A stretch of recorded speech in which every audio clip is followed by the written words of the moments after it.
All right, there you go. Enjoy. Appreciate it. Yep.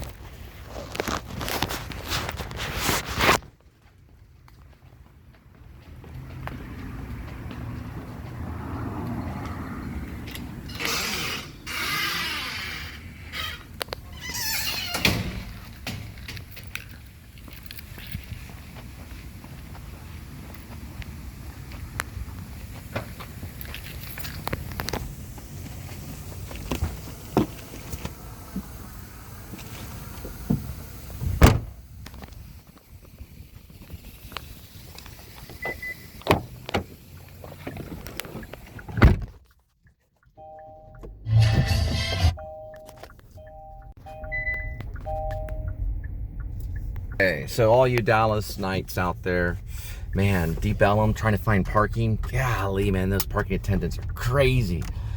They'll take a bullet just to keep that place, in line. Anyway, cops everywhere in Deep Ellum, every single corner.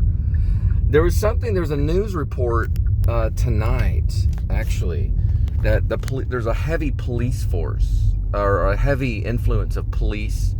So I'm wondering if there is some type.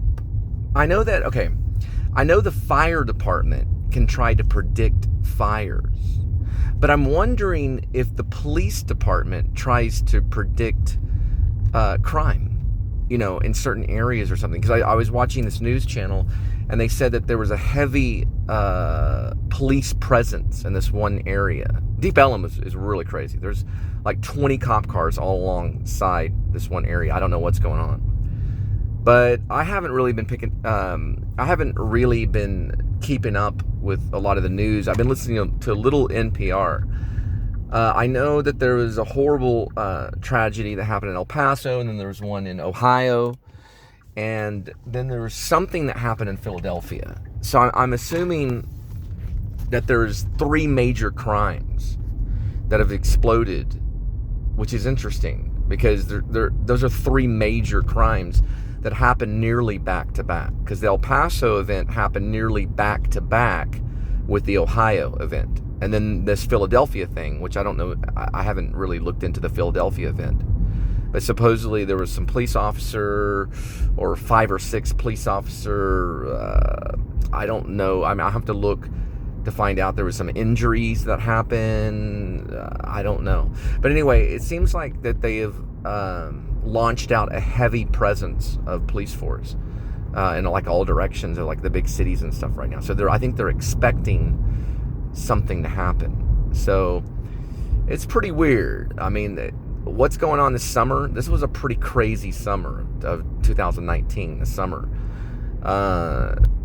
The last big thing that I can think of that was like this was the Boston Marathon, where there was some terrorist activity in the Boston Marathon. So I don't know if they're looking for copycats, any type of rising terrorist activity, but I do have, I am looking out. Let's just put it that way. And especially when I go to like a heavy area and stuff, which is, there's a major presence. It kind of gives me this Summer of Sam kind of feeling, but it's not just one killer. It's not just one. Summer of Sam, it was one killer that everyone was afraid of in New York City. And that was millions of people at that time in New York City. Now there's 8 million people in New York City. But now there's a sense of that same fear. When you walk in a Walmart, you probably think twice, especially like in El Paso, which is close to the border and stuff. And then there was a problem in Ohio, and then now there's a problem in Philadelphia, or there was one. There was something that made the news, but it's something that you are aware of, and it's skittish. You don't know what to expect. It's a weird summer. This summer is very weird.